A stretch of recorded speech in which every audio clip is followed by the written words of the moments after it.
নমস্কার বন্ধুরা, welcome back to live আড্ডা ফুটবল। তো বন্ধুরা, আরও একটা নতুন ভিডিওতে তোমাদের সকলকে স্বাগত জানাই।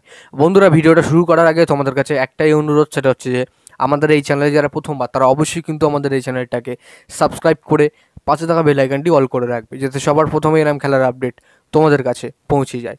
বন্ধুরা, আজকে একটা প্রশ্ন নিয়ে কথা বলবো। একজন আমাকে প্রশ্ন করেছে এবং প্রুফও পাঠিয়েছে, সেটা নিয়ে আজকে আমি কথা বলবো এখানে। তো বন্ধুরা, সবার প্রথমে আসি কে নিই। তো সুকান্ত ভট্টাচার্য তিনি আমাকে একটা প্রশ্ন করেছে এবং তিনি এক জায়গা থেকে খবর পেয়ে আমাকে জিজ্ঞাসা করেছে, আমার কাছে জানতে চেয়েছে যে মেন ব্যাপারটা কী।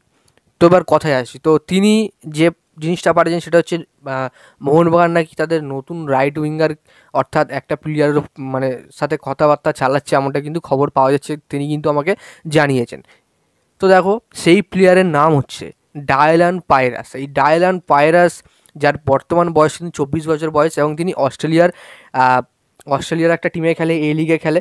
যাই হোক, এই প্লেয়ারের বর্তমান মার্কেট ভ্যালু কিন্তু 2.8 কোটি টাকা, এবং তিনি অস্ট্রেলিয়াতেই অস্ট্রেলিয়া সিটিজেনশিপের, এবং তিনি মেন পজিশন তার রাইট উইঙ্গার, পাশাপাশি তিনি রাইট মিডফিল্ডার খেলতে পারেন এবং সেন্টার ফরওয়ার্ডও খেলতে পারেন।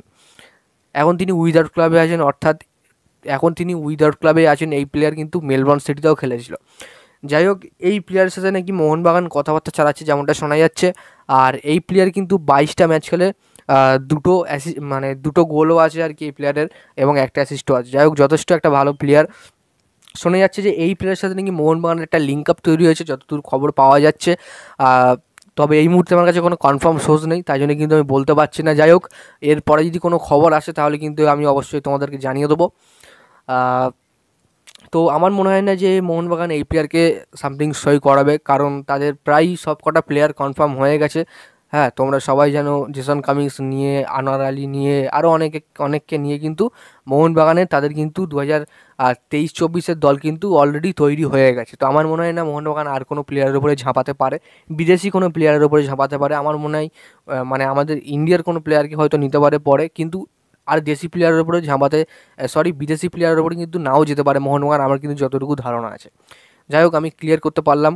আশা করি তোমাদের ভিডিওটা ভালো লেগেছে। আজকের ভিডিও এখানে শেষ করছি। যদি তোমাদের ভিডিওটা ভালো লেগে থাকে তাহলে অবশ্যই লাইক করে দিও, আর আমাদের এই চ্যানেলে প্রথমবারের জন্য হয়ে থাকে চ্যানেলটাকে সাবস্ক্রাইব করে পাশে থাকা বেল আইকনটি অল করে রেখো।